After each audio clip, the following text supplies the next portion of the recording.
I'm Steve Anderson, Associate Publisher and Editor-in-Chief of Laser Focus World. And we are pleased to partner with CLEO again this year to support the Innovation Awards program. The program was established to honor exhibitors who have demonstrated outstanding leadership and made significant contributions in advancing the field of optics and photonics. Each year, we recognize some of the most timely, groundbreaking products in the field of laser science. Entries are judged on criteria vital to product success, including impact, functionality, life expectancy, impact on the optics industry, innovation, and patents or trademarks.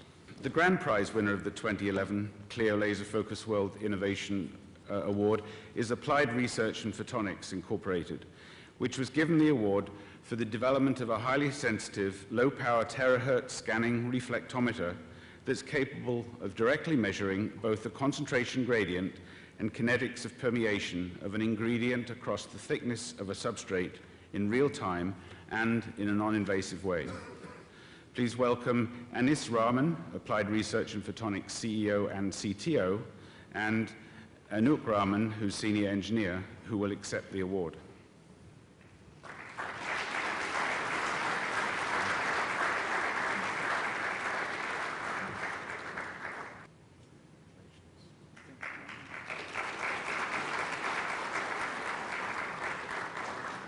Hello, I am pleased to announce that the winner of this year's 2011 CLEO Laser Focus World Innovation Awards is Applied Research Photonics. And they are the winners this year for a very unique terahertz scanning reflectometer system. And I am here with Anis Rahman. Anis is CEO and CTO of Applied Research Photonics. And Anis is going to tell us about the instrument and what its capabilities are. Thank you very much for this opportunity to talk to you, Gabe.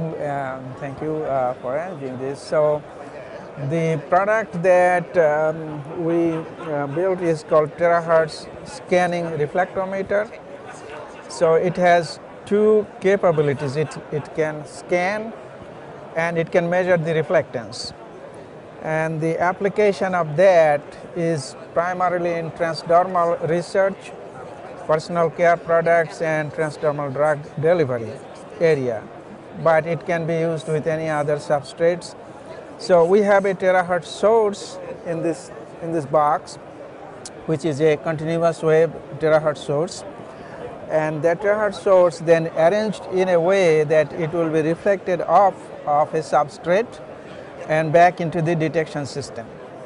And the substrate has an arrangement that can be, the distance can be lowered or higher from its focal point.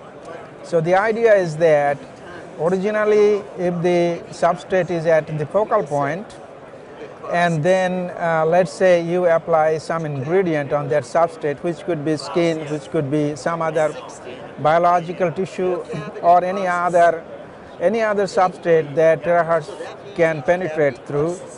So it will not work on metal. Other than metal, any non-metallic substrate, it will work.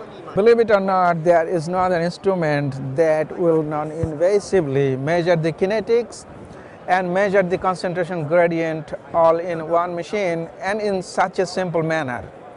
So that's one of the innovation in here, that terahertz is being applied in all different kind of ways, in imaging, in spectrometry, like we have another spectrometer here.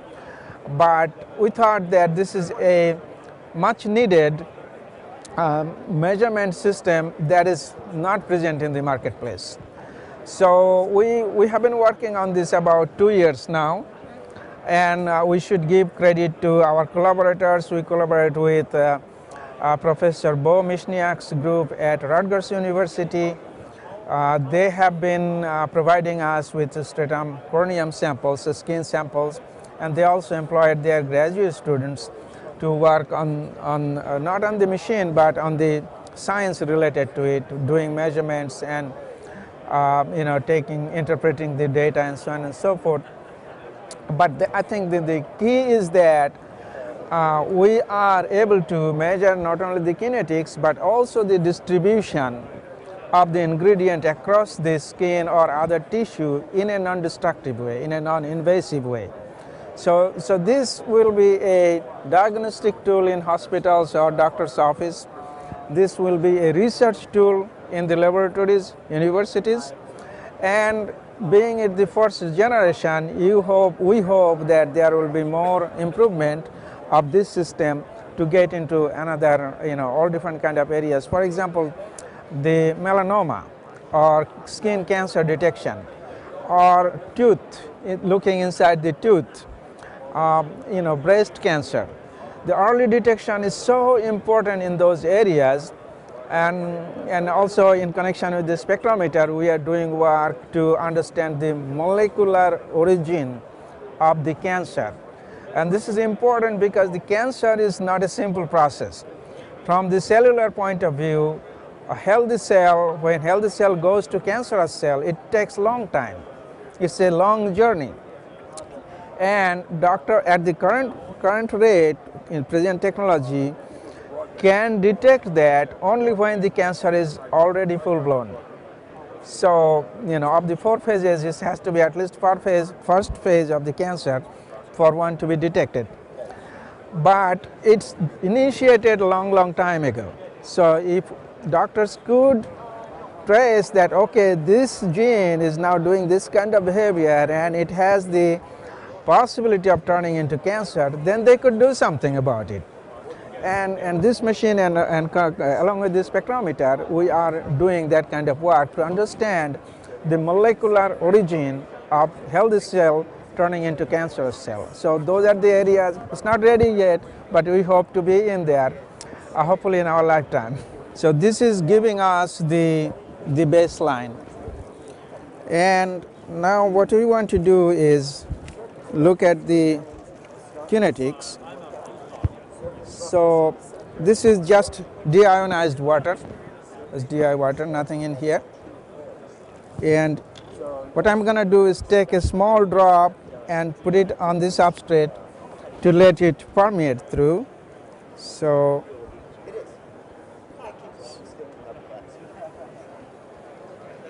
okay, so I have some water here and I will put a drop of water on, and as you can see, as I put the water and the water penetrates through the paper, the reflectance is directly proportional to that. So,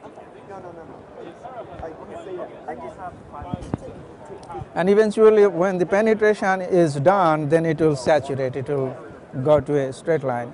This is the time, so as you can see, this axis is the time. So this is the measure of the time that it is taking for that water, small drop of water, to go through that paper to the other end. I put methanol, and let's do another demo of that. Methanol goes much faster, and you'll see almost like that behavior. So it's going to go to saturation. So let's stop this one now. Eventually it will go saturation, but let's take this away and put another paper for methanol. So methanol goes much faster than water, and we can measure that. In fact, we have done measurement with other liquids, methanol or ethanol or oil or rub or something like that.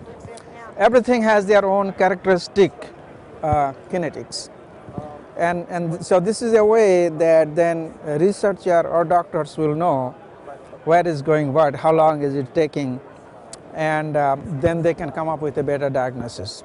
So that is so simple that we made, and user friendly. All you have to do is run a program, put the stuff in there, run a program, and then that's it. So what we want to eventually do is make an arrangement so that, let's say I'm putting something here and I can put my arm over there and do the measurement. In fact, a lot of dermatologists has asked us if we can do it, and that's the next step, so for us to be able to do that.